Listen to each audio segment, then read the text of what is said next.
Merci d'être resté avec nous. On dit de lui qu'il est le nectar des dieux, symbole de douceur, d'amour, de bonheur, voire de longévité. Non seulement il a bon goût, mais en plus, il soigne. Allo Docteur est consacré aujourd'hui aux vertus thérapeutiques du miel. Et vous allez le voir, elles sont nombreuses. Un peu d'histoire pour commencer. En Grèce, on offrait au dieu de l'Olympe un mélange de miel et de lait qu'on appelait l'ambroisie. À ne pas confondre avec la plante qui rend tout le monde allergique en ce moment. Bien sûr. Quant aux Égyptiens et aux Hébreux, ils ont très vite utilisé le miel pour en humecter les lèvres des nouveau-nés ou pour embaumer leurs morts. Alors parmi les nombreux atouts santé du miel, on évoque souvent sa valeur énergétique, son pouvoir antiseptique et cicatrisant, et d'autres que l'on va voir aujourd'hui. Alors quelles utilisations thérapeutiques peut-on faire du miel? Quels bénéfices peut-on tirer du miel alimentaire? Faut-il privilégier certaines espèces de miel, certaines sortes de miel? On va répondre à toutes ces questions avec nos invités. Le professeur Olivier Lacoureille, bonjour. Bonjour. Vous êtes ORL, cancérologue, chirurgien cervico-facial, tout ça à l'hôpital européen Georges Pompidou, c'est à Paris. C'est exact. Et avec nous également le docteur Albert Becker, bonjour. Bonjour. Vous êtes médecin généraliste, président de l'association francophone d'apithérapie, une association qui a été créée par le professeur Descotes, c'est ça? Absolument. Voilà. J'en profite. Allez-y, allez-y. Profitez. Régulièrement cette revue d'apithérapie que vous pourrez trouver en vous rendant sur le site de l'association. On vous donnera les coordonnées tout à l'heure. Alors, beaucoup de questions. On commence par celle de Ginette. Est-ce qu'il est vrai que le miel adoucit les maux de gorge, par exemple les angines, quand on le mélange avec du lait et qu'il peut éviter ainsi la prise d'antibiotiques? Je peux répondre oui, effectivement. C'est un traitement tout à fait traditionnel, mais également c'est un traitement très moderne, puisque actuellement des études ont montré que lorsqu'on prend du miel, qu'on compare à des sirops, eh bien, le miel a le meilleur résultat, il est moins dangereux, il n'a pas les effets secondaires. Donc aujourd'hui, c'est ce qui est recommandé par tous les pédiatres, en particulier pour les enfants qui ont des problèmes de toux. On va un peu plus loin avec ces questions. Qu'est-ce qui fonctionne? C'est le sucre du miel ou c'est ses vertus? Regardez, c'est la question qui vient.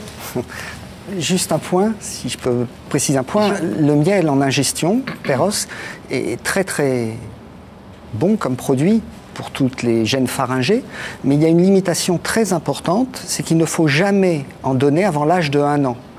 Et pourquoi? C'est parce que avant l'âge de 1 an, le miel peut entraîner des proliférations au niveau du tube digestif qui n'est pas mature de l'enfant.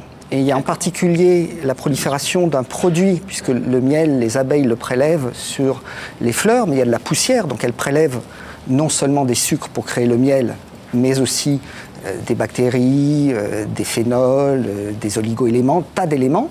Et dans ces éléments, il y a 2 éléments qui sont dangereux. Ça peut être une bactérie qu'on appelle le Clostridium botulinum, et quand cette bactérie passe dans un tube digestif immature, elle peut se multiplier, donner à ce moment-là la toxine qui passe dans le sang et qui entraîne un... Et si on regarde les données de l'Institut de veille sanitaire, chaque année, enfin pas chaque année, il y a des cas régulièrement de botulisme chez l'enfant par ingestion digestive de miel. Pas de miel avant 1 an. Jamais. Juste concernant les angines, parce qu'on avait une question qui allait un petit peu plus loin, on dit que le miel contient des antibiotiques naturels. Oui. Est-ce que c'est vrai? Est-ce que c'est ça effectivement qui éventuellement éviterait la prise d'antibiotiques? Ce sont les flavonoïdes qu'on trouve dans le miel qui sont en fait issus du pollen, parce que le miel est un élément complexe qui est à la fois dû à des sucres simples et compliqués, et également d'autres éléments associés, des enzymes qui viennent de l'abeille, et entre autres des produits issus du pollen, dont figurent fameux flavonoïdes qui sont des antibiotiques, à la pinocambrine, etc. Oui, tout à fait. Mais pour qu'un antibiotique soit efficace, il y a une dose, il faut qu'il agisse sur une bactérie. Oui. Et l'effet du miel n'est pas un effet directement, l'effet principal, parce que la question qui avait été posée, c'est quels sont les effets? Il y en a 3 grands. En termes de biologie. Le premier, c'est ce qu'on appelle un effet osmotique. Comme le miel est pauvre en eau, il va avoir tendance, pour vulgariser, à absorber l'eau. La concentration est de 18%. Il va absorber de l'eau et à partir de là, sur la plaie, ou bien au niveau de la gorge, il va faire un effet osmotique de surface qui va empêcher les germes de s'accrocher, vulgairement. Pansement, en fait. Oui, les germes vont glisser. Le deuxième effet, c'est un effet antibactérien, bactéricide, c'est-à-dire si on met du miel sur des colonies de germes, elles ne se développent plus. Et il y a plusieurs, et c'est là un intérêt primordial du miel, il y a plusieurs études qui ont démontré que sur des plaies infectées avec des germes résistants aux antibiotiques de 3e génération, on met du miel et la cicatrisation se produit. Et je crois que mon collègue... On va revenir après sur les problèmes de plaies. Et le 3e effet? Et le 3e effet, c'est que le miel procède des produits qu'on pense être créés par l'abeille, parce que l'abeille, en fait, hydrolyse les sucres. Il y a de la salive chez les abeilles, elles produisent des molécules, des enzymes en majorité. Ces enzymes vont pénétrer dans les cellules des bactéries, aller sur le génome de la bactérie, c'est-à-dire le cerveau de la bactérie en quelque sorte, ce qui commande tout, et vont détruire l'ADN des bactéries. Et à partir de là, des bactéries résistantes sont détruites par le miel. Il y a Ça a été trouvé, ça s'appelle l'inhibine. Hein, c'est un nouveau produit, un élément inhibine H1, qui est une toute dernière découverte d'un collègue d'origine, je pense que c'était l'université de La Haye qui a démontré ça. Ouais. Mais il y a également en fait qu'il faut rajouter au complément, il y a également en fait tout naturel. Les gens ne le savent pas. Le glucose, qui est un des éléments composants le miel, est décomposé par une enzyme. Et cette enzyme va donner deux éléments, l'acide glucuronique et l'oxygéné, peroxyde d'azote, peroxyde d'hydrogène.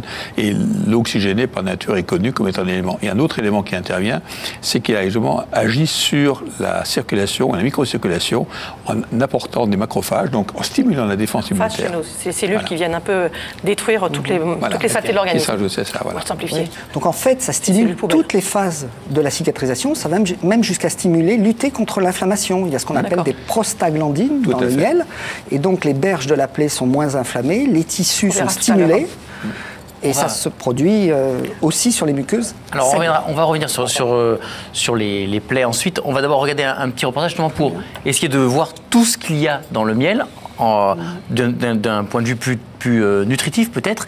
Il existe bien sûr autant de miel qu'il existe de fleurs. Les variétés sont très nombreuses et leurs qualités nutritives sont très variables d'un pot à l'autre. En France, un laboratoire analyse précisément les éléments contenus dans les miels.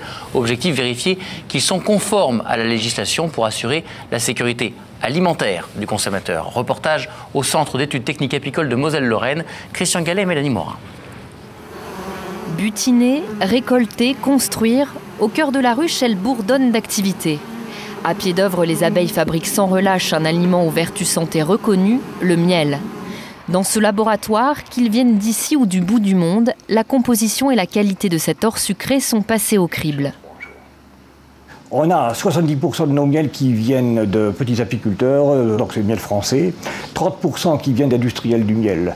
Dans ceux-là, certains viennent d'Amazonie, on en a eu d'Amérique du Sud, d'Amérique centrale, de pays d'Asie, des hauts plateaux de l'Himalaya et même du cercle polaire. Un de notre travail au niveau recherche, c'est justement de déterminer les caractéristiques de ces miels monofloraux. Car le miel peut provenir d'une ou plusieurs fleurs.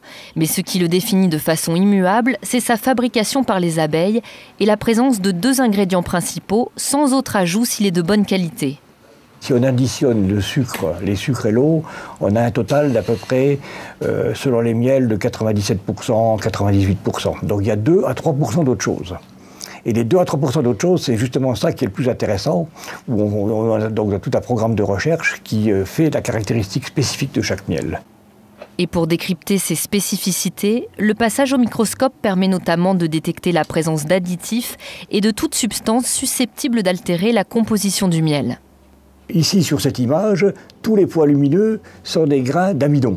Un miel qui présente autant d'amidon que celui-ci a obligatoirement été falsifié. Ça peut être un ajout lié à des utilisations de médicaments pour traiter certaines pathologies de l'abeille ou pour stimuler les abeilles. On peut à ce moment-là retrouver dans ces miels des produits qui peuvent être même dangereux pour l'homme, puisqu'on risque de retrouver dans ce cas-là des médicaments. Quand on a affaire aux tétracyclines, ça a des impacts sur le foie, avec des problèmes hépatiques. Quand on a affaire au chloramphénicol et à la famille ce qu'on appelle les amphénicols, ça a des impacts sur la lignée sanguine. C'est-à-dire en fait, ça provoque tout simplement une disparition progressive des globules blancs.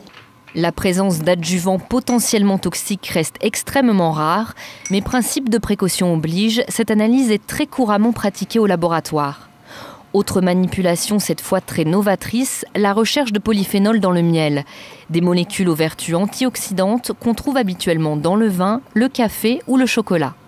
Celui-là, il est par exemple très foncé, donc ça veut dire qu'il contient énormément de polyphénol. Alors énormément, qu'est-ce que ça veut dire ? Ça veut dire qu'il en contient à peu près 800 à 1000 mg par kilo. Ce qui est beaucoup, puisque les miels qui en contiennent le moins en contiennent presque pratiquement 10 fois moins. Quand on connaît l'action de certains polyphénols, c'est intéressant d'essayer de comprendre comment ces miels-là peuvent avoir une influence sur la santé. Ces polyphénols préviennent notamment la dégénérescence de nos cellules et les risques cardiovasculaires. Outre le miel qu'on avale, il y a aussi le miel qu'on étale sur la peau pour cicatriser les plaies. À l'origine, l'abeille génère une enzyme qui elle-même produit de l'eau oxygénée. Donc on est en train de mesurer la quantité d'eau oxygénée qui est produite en 1 heure par ces miels. Cette activité est très importante parce que l'eau oxygénée confère au miel une activité antiseptique. Et donc les miels qui sont vieux ou qui ont été détruits par la chaleur ne possèdent plus cette activité. Utilisé comme antiseptique, le miel s'avère efficace à condition d'être bien conservé entre 14 et 20 degrés maximum. Attention, il ne se bonifie pas avec l'âge, mieux vaut respecter sa date limite de consommation. Docteur Becker, vous disiez en regardant le reportage que 3 à 4% des miels qui sont testés en France sont impropres à la consommation. Oui, et malheureusement, ce sont des miels d'importation le plus souvent. Ce sont des miels qui viennent de pays asiatiques. Il y a des faux manifestes. C'est-à-dire que ce n'est pas un problème de polluants, c'est un problème de miel qui ne sont pas du miel. Qui ne sont même pas du miel, tout à fait. Et certains miels qui sont, entre guillemets, vendus dans certains pays, je vais les citer, on va être gentil, la Chine, pour ne pas la nommer, eh bien, qui produisent des miels, entre guillemets, qui n'en sont pas, mais qui sont conformes à la législation européenne. Je ne vais pas rentrer dans le détail, mais ça nous pose un gros problème. Alors, c'est une concurrence totalement déloyale. Et en point de vue médical, ça nous pose un autre problème, parce que c'est une solution de sucre qu'on a et pas de miel. Oui. Oui, alors c'est tout le problème de la question du sucre contre le miel. C'est-à-dire le sucre, une solution de sucre mouillé a aussi une efficacité détersive. Mais il y a des études qui ont prouvé que quand on utilise du miel à la place du sucre pour le même type de plaie, on a un résultat qui est 5 à 10 fois plus rapide en termes de cicatrisation et en termes d'efficacité. Donc il faut absolument vérifier que le miel soit vraiment du miel. Et c'est vrai que c'est un problème qu'on utilise un miel alimentaire parce qu'on n'a pas toujours la certitude. Alors très vite, est-ce que les miels industriels ont les mêmes propriétés que les miels bio ? Est-ce qu'il y a un intérêt au bio ? La réponse est très claire. Le miel bio, c'est tous les miels naturellement. Un miel industriel par nature est un miel dégradé. Un miel dégradé qui ne répond pas aux normes, qui a trop d'HMF, on rentre dans le détail, et c'est un miel normalement qui sert à faire les pâtisseries. Donc il n'a aucun rapport. Et comment on sait ce qu'on achète dans une grande surface, par exemple ? Parce qu'il y a marqué miel dessus, il n'y a rien marqué d'autre. Oui, alors le problème est simple, c'est une question de confiance. Les spécialistes, les gens qui nous envoient des échantillons au CETAM, sont des gens qui généralement vérifient. Donc nous avons des vérifications qui sont faites. La direction des fraudes nous en demande également. Donc on a les deux réponses. Il y a toujours une certitude. Normalement, par nature, ils seront bons, mais il y a des exceptions. Alors le problème, imaginez un petit tampon vérifié par le CETAM, par exemple ? Ça peut se faire, mais on pourra le faire. En tout cas, on le fera pour l'association, pour les miels médicaux. On nous demande si le miel est rigoureusement interdit aux diabétiques. Non, pas du tout. Et bien au contraire, le miel semble être un excellent produit pour participer, je dis bien participer au traitement de diabète. On a noté, il y a plusieurs études qui ont montré que quand les gens s'alimentent avec du miel, leur taux de glycémie est beaucoup plus stable, voire baisse. Et puis vous jouez aussi sur les lipides, les cholestérols, et ça joue aussi, semble-t-il, directement sur certaines enzymes hépatiques, sur le pancréas. Donc ça, à plusieurs niveaux, dans le cadre du diabète, ça peut jouer. C'est intéressant. C'est que d'une façon générale, on a intérêt plutôt à sucrer nos aliments avec du miel qu'avec du sucre ? Tout à fait. C'est une évidence, parce que les sucres qui sont dans le miel sont meilleurs que les sucres qui sont dans les sucres. Vous avez principalement le fructose dans les sucres, on va dire, industriels, qui a un fort pouvoir sucrant, qui vous accroche en quelque sorte. Et ce sucre entraîne des problèmes digestifs, entre autres. Qui se présente plus de forme liquide ou solide, ça change quelque chose ou rien ?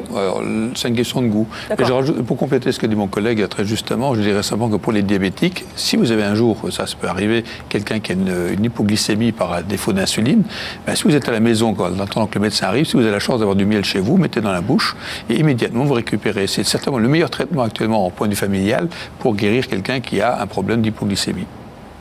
Alors on demande si le miel peut améliorer l'aspect d'une cicatrice. C'est Marie-Noël qui pose la question. Avant qu'on parle justement qu'on réponde à toutes ces questions sur les cicatrisations, on va regarder un reportage. Les historiens ont montré que depuis plus de 3000 ans, ce miel est utilisé dans les pansements de plaies. Il favorise leur détertion et leur cicatrisation. À l'hôpital d'Espalion dans l'Aveyron, ça fait près de 20 ans que le miel est utilisé pour ses vertus détergentes et antiseptiques. Vous voyez ce reportage de Mathieu Vibaud et Mélanie Morin. Attention, il y a des images de plaies qui sont difficiles à regarder. On préfère vous prévenir. À 75 ans, André réapprend à se déplacer. Récemment amputé de la jambe droite, il présente un moignon dont la cicatrisation s'avère compliquée. Le problème, c'est que ce monsieur, il a une artérite, il est diabétique, donc la circulation est mauvaise, les tissus sont mal irrigués et souffrent, et donc le risque de prolifération de microbes est majeur, surtout quand on a fermé la plaie. Donc il est important de drainer. Pour débarrasser le moignon des germes qui l'envahissent, L'infirmière nettoie la plaie à l'eau et au savon tous les jours et y applique un produit un peu surprenant mais redoutablement efficace, le miel. C'est un miel médical. Le miel alimentaire n'a pas de contrôle spécifique et le souci qu'on peut avoir, c'est la persistance de certaines toxines qui peuvent rester dans les miels alimentaires et on préfère utiliser ce genre de miel.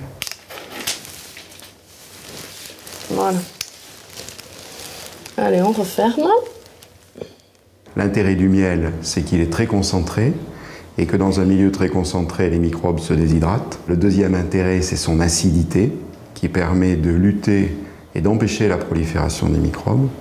Le troisième intérêt, c'est que le miel, au contact de l'eau, fabrique en quelque sorte de l'eau oxygénée. Et l'eau oxygénée, les microbes n'aiment pas. Donc nous ne tuons pas les microbes, nous les enlevons après à la douchette, mais auparavant nous empêchons qu'ils prolifèrent exagérément. Grâce au miel, en quelques semaines, l'aspect du moignon d'André s'est nettement amélioré. Elle était toute ouverte, il y avait les points, mais elle s'ouvrait. Tandis que petit à petit, elle s'est refermée. Il y avait juste deux ou trois points là au milieu, et maintenant c'est fini. Elle est propre et belle. Et une plaie propre facilite la régénération des tissus tout en diminuant l'œdème du moignon.